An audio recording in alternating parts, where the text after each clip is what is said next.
एक कस्बे में एक विधवा अंधी औरत रहती थी। उसका एक बेटा था जिसके पालन पोषण की सारी जिम्मेदारी उसके कंधों पर थी। वह अपने बेटे को पढ़ा लिखा कर एक बहुत बड़ा आदमी बनाना चाहती थी, इसलिए उसने उसका दाखिला कस्बे के सबसे अच्छे स्कूल में किया। वह दिन रात मेहनत करती ताकि बेटे की स्कूल की फीस दे सके। लड़के के स्कूल के बच्चे उसकी माँ के बारे में जानते थे। वे सब उसे अंधी का बेटा कहकर चिढ़ाते थे। लड़का इससे बहुत परेशान था। उसे अपनी माँ पर शर्म आने लगी थी। वह उसके साथ कहीं भी जाने आने से कतराने लगा था।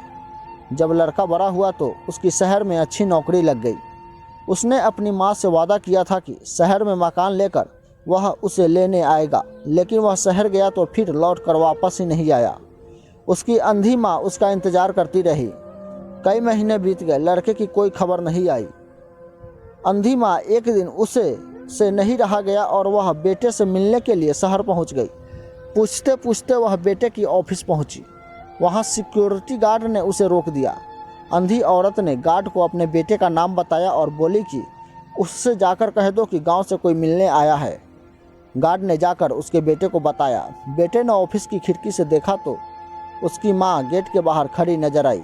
वह ऑफिस में सबके सामने अपनी माँ की वजह से शर्मिंदा नहीं होना चाहता था, इसलिए उसने गार्ड से कहवा दिया कि जाकर बोल दो कि ऑफिस में नहीं है। अंधी औरत वहां से चली गई। शाम को वह लड़का ऑफिस से घर जाने के लिए निकला तो रास्ते में एक जगह काफ़ी भीड़ लगी थी। वह अपनी गाड़ी रोककर भीड़ के पास पहुंचा तो बीच सड़क में अपनी माँ को मरा हुआ पाया। उसके हाथ में एक चिट्ठी थी जिसमें लिखा था, बेटा बड़े दिन हो गए थे, तेरी कोई खबर नहीं मिली। चिंता हो रही थी, इसलिए तुझसे मिलने के लिए चली आई। तू तो अब बड़ा आदमी बन गया है, तुझसे मिलना अब शायद मुझ गरीब की किस्मत में नहीं है, लेकिन मैं बहुत खुश हूँ तेरे लिए। तूने अपना ही नहीं बल्कि मेरा भी सपना पूरा किया। दुख इस बात की है कि तेरी तरक्की को देख नहीं सकती।